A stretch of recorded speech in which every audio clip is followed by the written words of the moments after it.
Whew. What's going on, good people? This your guy, King Fitch, Dan Fitch. I go by all types of aliases and names. Beautiful, what is it, Thursday? Yeah, beautiful Thursday morning, soon to noon here in my part of California. Just wanted to, you know, chat for a bit. It's been rare. It's been months, let alone almost a full year or more since I've last been in my backyard to chat. I wanted to talk about the state of the world, good 10-minute video, whatever, just life. Okay, so this Saturday, I turned 31 years old. Born 1990, December 11th. Lord knows I've been through it. I've overcome some of the worst situations you can overcome. Foster care, homelessness. There was times where I starved, I couldn't get a meal. It life is so precious.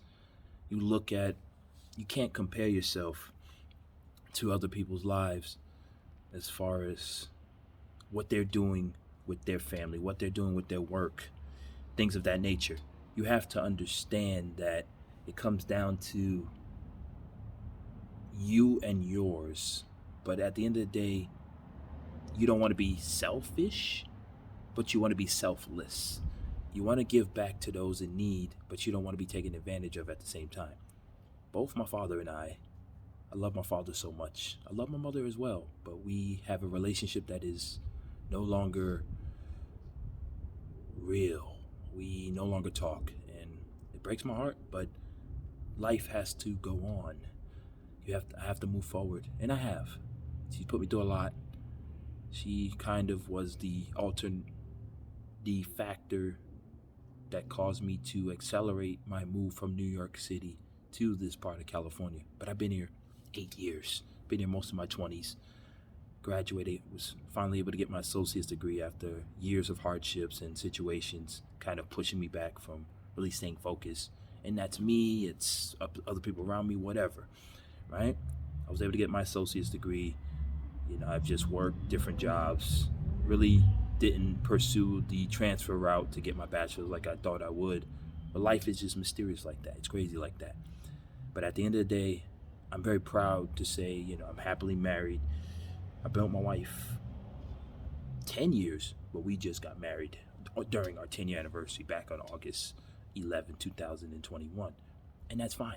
That's our business. I'm just giving you this information. You go about it however you choose. But I am happily married, right? And marriage isn't for everybody. Celebrities, they break up with each other all the time. Life is just crazy like that. Whole point is, I'm very happy. I'm very at peace where I am right now. I'm not going to go into full details of my personal life, but just know I'm really at peace. Like, it took time. I've been with my wife for years. I've never been happier other than certain moments as a kid. I've had a great childhood. I've been in many programs, I worked many different jobs over a span of the last 19 years, on and off. Not straight, but in that span of 19 years, since about '02, I've always had some type of hardworking job, whether it's an after-school job. I worked in ballparks, in minor league ballparks. I've worked in Wall Street. I did internships. I worked in a library. My God, I worked in my community college out here in California for 2 years prior to getting my associates. That was a blessing. I was making $11, $12 an hour. This was 2017 to 2019. I worked at Walmart for almost 2 years. Then I left. But the point is, life is just so mysterious. You don't always know what route you're going to go, right? For me, I've always been able to succeed during the toughest points of my life. I was in foster care from 2000, damn gnats, fruit flies. I was in foster care from 2007 to 2011. I was 16 years old. I turned 17 at the end of that year in December, of course. I stayed in the system until I was 20 going on 21, signed myself out, got my apartment, lived in the projects by myself. Once I let my mother, stepfather, family members stay at that place with me, things went downhill, right? this is a part of my life I don't mind sharing. It's an eye opener. Just not to be like, oh, I've been through it, you know. Oh, please have compassion for me. No, I'm just like telling you, like, I've been through stuff to where I've overcome those obstacles to be where I am today. And yes, I continue to go through struggles as a black male in America, but at least I know where I stand as a human being first, right? I've always been selfless. Just for me, at the park I go to, I give my young friends snacks and things and waters over a span of nearly 7.5 years. I've been going to that park, well, out here in my neighborhood. Me coming from New York, you know, I've always been an aggressive basketball player as far as defensive intensity. You know, I hit some mid-range shots, some rarely shoot a couple threes. Like, I love the game of basketball so much. It's been an outlet. It's literally saved my life. I played against gangbangers in Brooklyn just because they were at the park. We was just hooping. It was respect. I knew my place. When you live in certain neighborhoods, you can't overstep certain boundaries. You have to know the codes, even if you learn it on the fly. I hooped against some of the most unique people. I've hooped against girls who kick my behind. I hooped against gangbangers. I hooped against high school talent who beat me fair. I battled them. I'm 30 years old and I can hold my own against probably an NBA player if given the opportunity. But their stamina is unmatched, and I have good stamina. I'm in the best shape of my life. But I could be in better shape, obviously. But the point is, life is so beautiful. You have to really cherish those moments that come when it comes down to it, because you can be out of this earth like 1, 2, 3, drop dead. I would not wish that on my worst enemies. And there's people in this world that I despise, I hate, I dislike. But as a man of God, that's not the right way to live life, with such hate and grudge. To have a grudge against someone in your heart, to have a sense of hate towards someone. Life is just too precious to even think about what somebody else is doing that you don't like in their own lives. For me, I've been blessed with the ability to touch people just by being myself. It's not the fact that I am a child of God, it's the fact that I am a good human being as well. And I've always had a good heart. I've always looked out for my family and friends. I've always looked out for myself. But sometimes I didn't always look out for myself. I put other people's interests and needs before even my own. And I continue to still do in some respects. But at least now I'm in a better place in my life where I accept that. Right? So, as far as the game of basketball, it's an outlet. It's always been there for me, along with God, along with my father, along with even my mother. You know, she taught me about the streets. She kept me in churches. She put me in after school programs. But herself, she was an adept. She wasn't a solid parent to my siblings and I when we needed her the most, when we needed her to be. And what's happened years ago has happened. I am a grown man. I'm just reflecting to you because I use my knowledge of being in the foster care system as an outlet to people who actually will watch this video and be like, yo, the foster care system is no joke. I've been around some of the strangest individuals in my life during my 4.5 years in foster care. But those last 3.5 were solid because I was with my aunt. I was able to do things on my own terms, but not disrespect the household that I stayed at with her and my siblings there. I always respected that household, at least to the sense that I wouldn't bring nobody there that should not be in that apartment building but myself, right? But when it came to that first year and a half or so before I got to my aunt's in 2007 to '08, when I was in foster care, that's when stuff went crazy. That's when different things cause, like turmoil. Like, I was struggling. I probably wouldn't get a haircut for 6 to 8 months at a time. I don't get a haircut now, maybe once every 3, 4 months, but that's normal for me. I can shave. I got my own stuff. I'm a grown ass man. But the point is, life is so precious. Life is so beautiful. You have to cherish those little moments that you have, or you will be gone from this earth. People that cheat, people that are deadbeat fathers, I can't stand y'all. Why put somebody else through such pain, such hardship, such unnecessary nonsense because you want to do things on your terms? There has to be reciprocity. Can't say the word, but it has to be some type of way where both sides can meet on equal standing when it comes to being in relationships, when it comes to being parents, when it comes to different things that I've been around nearly my whole 3 decades. I'm in my 4th decade of life, but I've been alive. Come Saturday in 2 days, I'll be 31.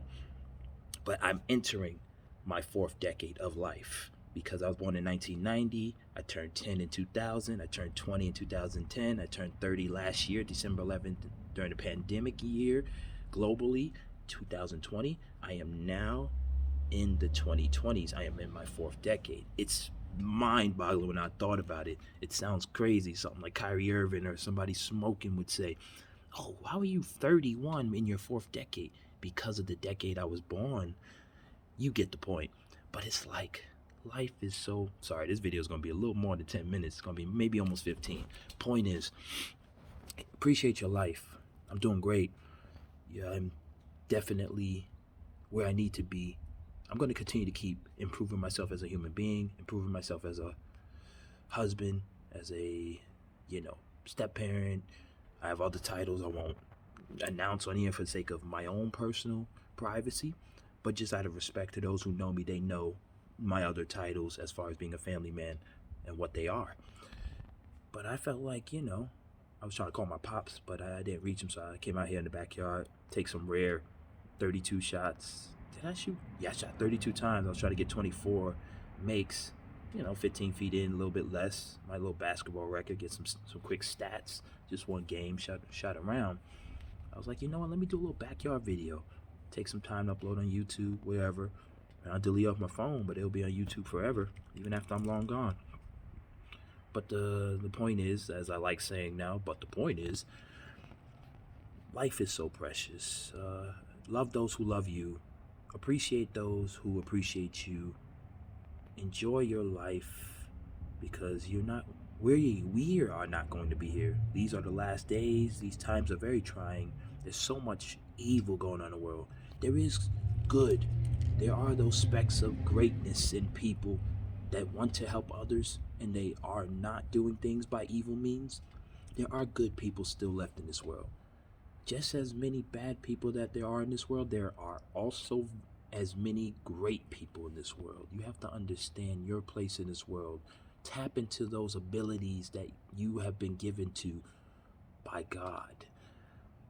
I have the ability to see into the future. It sounds strange, but it's called deja vu. My great-grandfather, my grandmother, Elizabeth Watson, we're Native American. I'm 4th generation Haitian. I'm African American. My sister's Honduran. My great-grandfather has Mexican blood. My mom was mixed Spanish. My father is Native American with Cherokee. My mother is Native American with Cherokee. So I have so many different ethnicities and races and nationalities, even though I was born in Harlem, New York. You know what I'm saying?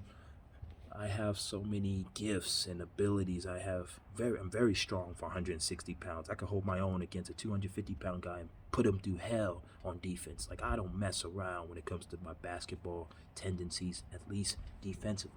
Offensively, I can light your ass up too, but I play within the system of who I play with to learn, because I never played organized ball, but I played basketball over 25 years. So I'm trying to, tell you the sense of, my game is unique. I play like a Kobe. I pass. Love you, Kobe. Rest in peace, my idol. But I pass more than Kobe. I do. But the point is, go Lakers, go Knicks, New York forever.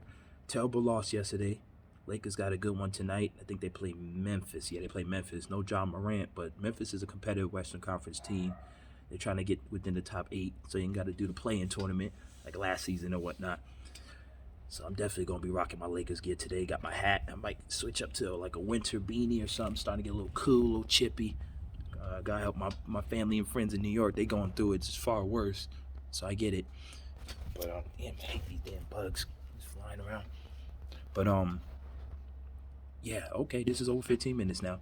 I apologize. But if you're a fan, listen to it. I only mean well. I really do. I always want everybody to win. Even those who don't deserve to win. I wish you at least good health. I'm not some evil a-hole individual who just wishes evil. That's just wicked. I'm about me and mine. But at the end of the day, I'm a good person and I'll continue to help people until the day that I die. Whether it's good gestures by bringing snacks to a park, not a problem. You know, I love those kids. I love those young guys, y'all who watch my videos. I have nothing but respect and love for y'all. We compete on that basketball court out here. I compete with everybody I've played basketball with or against over the years. It's no evil intentions. It's no hate. It's always from a good place. It's always from the soul. It's always from my heart. At the end of the day, I will always have love for you all because that's what a good human being is. They show love and appreciation to those who don't deserve it and those that do. But obviously, I'm talking about those that definitely always deserve love from me. My peoples, my friends, my family, those that know who I am as a human being, those that know who I am, and that I know who they are. It's always going to be love. That's just who I am. But at the end of the day, take all those evil intentions, take all the evil thoughts and feelings out your heart, flush them away. Pray. Read the Bible, read the Quran, read the Torah. These things my dad told me, they're eye-opening, inspiring. He's 70 years old, but this man is so intelligent, so knowledgeable about things. I try to share that with people. Like, yeah, I tweet all the time about my father. There's nothing to hide. It's just me being so proud of him and him being so proud of me. You know, we have such a beautiful relationship. It's hard for people to understand, not just because they never seen their fathers or whatever the case may be, and I'm so sorry for that, but because human beings in 2021, they don't know how to connect outside of social media. I can chat with people. I talk a lot, but that's because I have so much knowledge in my brain. For somebody with an associate's degree, I read articles and things all the time. But the point is, it's not your academic education that makes you smart. It's the education of life. You have to continue to keep feeding your brain with knowledge. And this is why my father always sends me all these articles, all these newspapers, and different things from New York, from South Carolina, from wherever, from New Jersey, whatever, North Carolina, whatever, just so I can continue to feed my brain with the right material, or at least, even if it's not material that I need, it's just something I'll be like, okay, that was interesting, just to take that information in. But my whole point is, like, I'm a person who comes from love. I was 8 pounds, whatever ounces, Tuesday, December 11th, 1990. I'm a Sagittarius. I've overcome some of the worst situations you can overcome in life.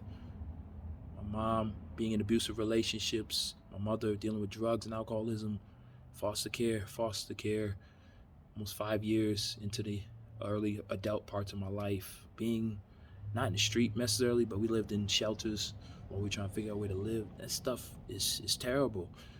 It breaks my damn heart, but it's eye-opening to talk about this stuff because that was over 15 years ago when I was a kid and barely junior high school, just starting out high school, not even yet.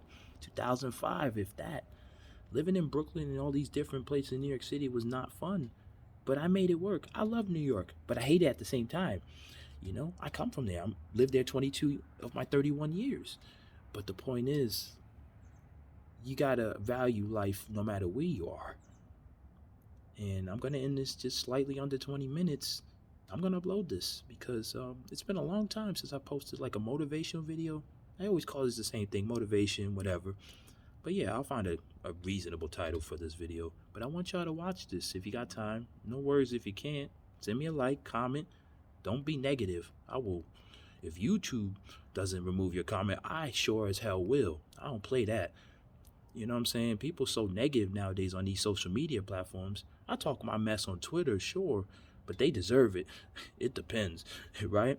I'm talking about oppression. I'm talking about, sports and media and relationships with celebrities. Like, there's little things, but there's stuff like some of these trials and cases that affect me as a black man. I can't keep my mouth shut. But as always, much love, much respect. Don't forget to like and subscribe. I have over 5,300 videos, and God bless. Have a great day.